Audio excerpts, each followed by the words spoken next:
Queridos hermanos y hermanas, saludos desde Vic. Estos días estamos meditando, contemplando la vida de Claret, que nos empuje a ser misioneros con corazón. En este momento de pandemia que todos estamos afligidos, la vida de Claret nos da un mensaje de esperanza.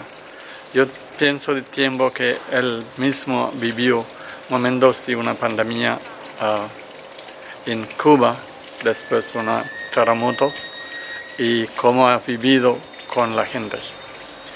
La nuestra vida, la fe cristiana, nos invita a unirnos con Dios y con el pueblo de Dios para vivir estos momentos con coraje.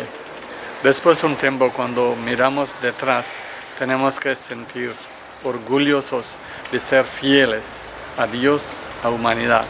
Ciertamente esto pasa, pero es importante vivir en este momento unidos todos los esfuerzos para mejorar nuestra humanidad, fraternidad, para que a través de este momento vivido podemos lograr algo muy bello, muy bonito por Dios y por humanos.